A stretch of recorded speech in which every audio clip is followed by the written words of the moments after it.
नमस्कार, ये आकाशवाणी शिमला है। अब आप प्रभा शर्मा से प्रादेशिक समाचार सुनिए। आज के मुख्य समाचार: विधानसभा में वित्त वर्ष 2025-26 के लिए 62,387 करोड़ 61 लाख से अधिक का बजट ध्वनिमत से पारित। मुख्यमंत्री सुखविंदर सिंह सुक्खू ने कहा, बजट में हर वर्ग का रखा ख्याल, कर्मचारियों को जून के वेतन में मिलेगा 3% डीए। उप मुख्यमंत्री मुकेश अग्निहोत्री ने कहा, करुणामूलक आधार पर पात्र लोगों को नौकरियां देगी सरकार। और राज्यपाल शिव प्रताप शुक्ल ने नशे के खिलाफ अभियान में समाज के हर वर्ग की भागीदारी पर दिया बल। अब समाचार विस्तार से। हिमाचल प्रदेश विधानसभा में आज वित्त वर्ष 2025-26 के लिए 62,387 करोड़ 61 लाख 88 हजार रुपए का बजट पारित कर दिया गया है। शिमला में चल रहे विधानसभा के बजट सत्र के दौरान मुख्यमंत्री सुखविंदर सिंह सुक्खू ने इस संबंध में हिमाचल प्रदेश विनियोग विधेयक 2025 सदन में पेश किया, जिसे सदन ने ध्वनिमत से पारित कर दिया। मुख्यमंत्री ने 17 मार्च को सदन में वित्तीय वर्ष 2025-26 के लिए 58,514 करोड़ रुपए का बजट पेश किया था, जिसमें 11 नई योजनाओं की घोषणा की गई थी। बजट में करीब 4,000 करोड़ रुपए की बढ़ोतरी की गई है। बजट में 6,390 करोड़ रुपए का राजस्व घाटा अनुमानित है। राजस्व घाटे के साथ करीब 10,338 करोड़ रुपए का पूंजीगत घाटा अनुमानित है। बजट अनुमानों के अनुसार आगामी वित्त वर्ष में प्रदेश सरकार की राजस्व प्राप्तियां 42,343 करोड़ रुपए व राजस्व खर्च 48,733 करोड़ रुपए रहने का अनुमान है। बजट पारित होने के बाद मुख्यमंत्री सुखविंदर सिंह सुक्खू ने कहा कि बजट में सरकार ने ग्रामीण अर्थव्यवस्था, कृषि और सामाजिक सुरक्षा को प्राथमिकता दी है। मुख्यमंत्री ने कहा कि कर्मचारियों को जून की सैलरी में 3% डीए मिलेगा और एरियर का भुगतान भी चरणबद्ध तरीके से होगा। जितना भी बजट है वो आम आदमी से जुड़ा है, सभी वर्गों का ख्याल रखा गया है। मुझे खुशी है कि हमारी अर्थव्यवस्था में सुधार आ रहा है और हमारे लोगों के पास सीधा पैसा जा रहा है। आज बजट पास होने पर मैं सभी प्रदेशवासियों को बहुत बहुत शुभकामनाएं देता हूँ। सरकारी कर्मचारियों का जो डीए है वो 1 जून से उनको मिल जाएगा। 15 मई के बाद किसी भी समय उनको डीए मिल सकता है, क्योंकि अप्रैल के महीने में हम अपनी ट्रेजरी को ठीक कर रहे हैं और जो 70 साल से 75 साल का इस वित्तीय वर्ष में हम पूरा एरियर दे देंगे। उसके अलावा जो और कर्मचारी हैं उनका भी थोड़ा थोड़ा एरियर हम इस वित्तीय वर्ष में उन्हें देंगे। छोटे दुकानदार, चाय विक्रेता, पान विक्रेता, सबके लिए बजट में कुछ न कुछ इस संपदा का भाग दिया गया है। उप मुख्यमंत्री मुकेश अग्निहोत्री ने कहा है कि राज्य सरकार करुणामूलक आधार पर पात्र लोगों को नौकरियां देगी और इसके लिए शिक्षा मंत्री रोहित ठाकुर की अध्यक्षता में मंत्रिमंडलीय समिति गठित की गई है। विधानसभा में प्रश्नकाल के दौरान विधायक सतपाल सिंह सत्ती और सुरेंद्र शौरी के सवाल के जवाब में उन्होंने कहा कि समिति की सिफारिशों के आधार पर सरकार करुणामूलक आधार पर नौकरी देगी। अग्निहोत्री ने कहा कि सरकार करुणामूलक आधार पर रोजगार देने के लिए प्रतिबद्ध है और चुनावी वायदों के मुताबिक कार्य करते हुए सभी के केस कंसीडर कर समयबद्ध नौकरी देगी। उन्होंने कहा कि पेंशन आय का हिस्सा है और उसे इसमें जोड़ा जाता रहा है, क्योंकि सरकारी कोष से धन जारी हुआ है। इससे पहले शिक्षा मंत्री रोहित ठाकुर ने कहा कि उनकी अध्यक्षता में कैबिनेट सब कमेटी की 2 बैठकें हो चुकी हैं और ये कमेटी 15 अप्रैल से पहले अपनी रिपोर्ट सरकार को दे देगी।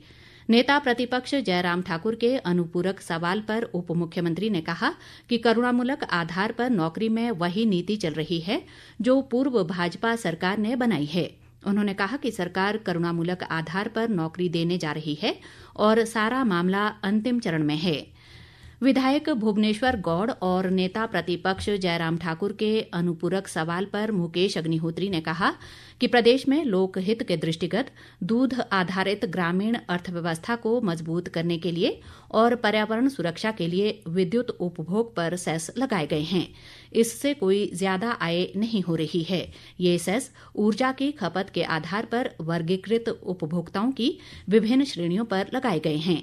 उन्होंने कहा कि आम लोगों पर इसका कोई भार नहीं पड़ रहा है। मुकेश अग्निहोत्री ने कहा कि यदि बिल ज्यादा आ रहा है तो उपभोक्ता इसकी शिकायत इलेक्ट्रिसिटी रिड्रेसल फोरम पर कर सकता है। नेता प्रतिपक्ष जयराम ठाकुर ने कहा कि यदि सेस लगाने के बाद भी आय नहीं हो रही है तो ये सेस क्यों लगाए हैं। विधायक राकेश जम्वाल और रणधीर शर्मा द्वारा पूछे गए सवाल के लिखित जवाब में उप मुख्यमंत्री मुकेश अग्निहोत्री ने बताया कि हिमाचल प्रदेश में सार्वजनिक परिवहन सेवा में बड़ा बदलाव हुआ है। उन्होंने कहा कि यात्रियों की कमी और संसाधनों की चुनौतियों के चलते एचआरटीसी ने बीते 2 वर्षों में 88 बस रूट बंद कर दिए हैं। उप मुख्यमंत्री ने आश्वासन दिया कि यदि भविष्य में यात्रियों की संख्या और संसाधनों की स्थिति बेहतर होती है तो इन रूटों को दोबारा बहाल किया जा सकता है। ताज़ा समाचारों के लिए आप हमारे Facebook page all India radio news Shimla, X handle @AIRnews_शिमला और YouTube channel AIR Shimla news पर लॉग इन कर सकते हैं। प्रादेशिक समाचार आकाशवाणी शिमला से प्रसारित किए जा रहे हैं। राज्यपाल शिव प्रताप शुक्ल ने कहा है कि प्रदेश में एक बड़ा नक्शा मुक्ति केंद्र खोलने के लिए सरकार को उचित कदम उठाने चाहिए। सिरमौर जिला के धौलाकुआं स्थित क्षेत्रीय बागवानी अनुसंधान व प्रशिक्षण केंद्र के तहत खैरी अनुसंधान प्रक्षेत्र में आयोजित किसान मेला व नशा उन्मूलन जागरूकता शिविर में बतौर मुख्य अतिथि उन्होंने ये बात कही। राज्यपाल ने सभी नागरिकों से सैनिक की तरह सतर्क रहकर नशे को अपने घरों में प्रवेश करने से रोकने का आह्वान किया। उन्होंने प्रदेश में नशे के खिलाफ चलाए जा रहे व्यापक अभियान में समाज के हर वर्ग की भागीदारी पर बल दिया। इस अवसर पर राज्यपाल ने प्रगतिशील किसानों को सम्मानित करने के अलावा विद्यार्थियों की नशा मुक्ति रैली को हरी झंडी दिखाकर रवाना किया। मुख्यमंत्री सुखविंदर सिंह सुक्खू ने कहा है कि साल 2032 तक हिमाचल को समृद्ध प्रदेश बनाने के लिए कई कदम उठाए जा रहे हैं। वे आज शिमला स्थित सरकारी आवास ओकओवर में अपने जन्म दिवस के उपलक्ष्य पर परिवार और समर्थकों के साथ बातचीत कर रहे थे।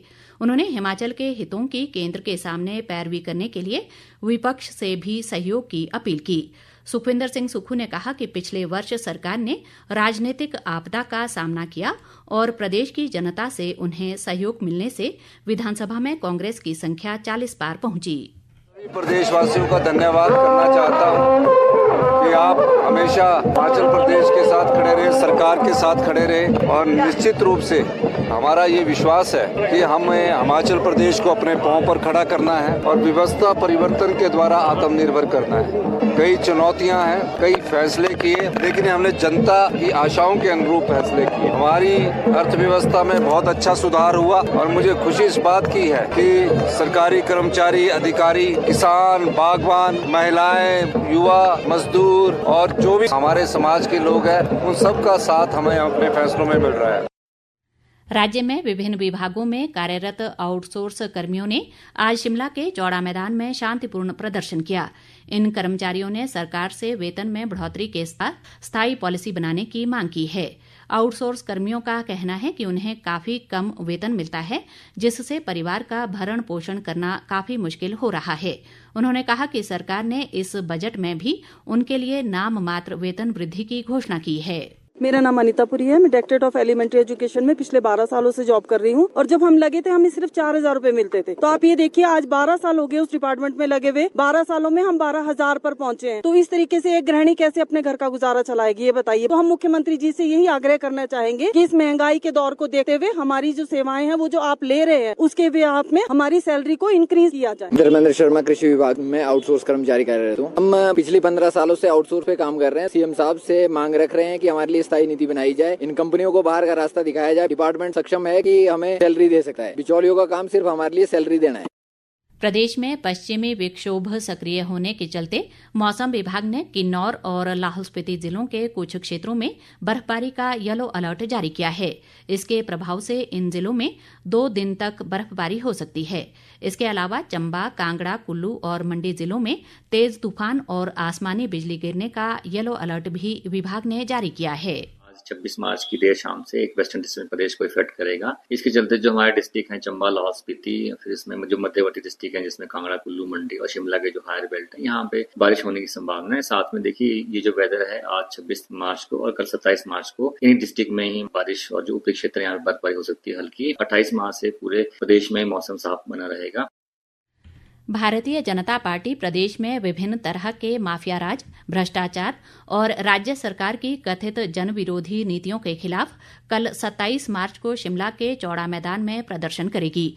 प्रदेश भाजपा महामंत्री बिहारी लाल शर्मा ने बताया कि इस दौरान प्रदेश प्रभारी श्रीकांत शर्मा, सह प्रभारी संजय टंडन, नेता प्रतिपक्ष जयराम ठाकुर, पार्टी अध्यक्ष राजीव बिंदल और सांसद अनुराग ठाकुर, सुरेश कश्यप, राजीव भारद्वाज और कंगना रनौत मौजूद रहेंगे। प्रदर्शन में पूरे प्रदेश से 10,000 कार्यकर्ता शामिल होंगे। अंत में मुख्य समाचार एक बार फिर। विधानसभा में वित्त वर्ष 2025-26 के लिए 62,387 करोड़ 61 लाख से अधिक का बजट ध्वनिमत से पारित। मुख्यमंत्री सुखविंदर सिंह सुक्खू ने कहा, बजट में हर वर्ग का रखा ख्याल, कर्मचारियों को जून के वेतन में मिलेगा 3% डीए। उप मुख्यमंत्री मुकेश अग्निहोत्री ने कहा, करुणामूलक आधार पर पात्र लोगों को नौकरियां देगी सरकार।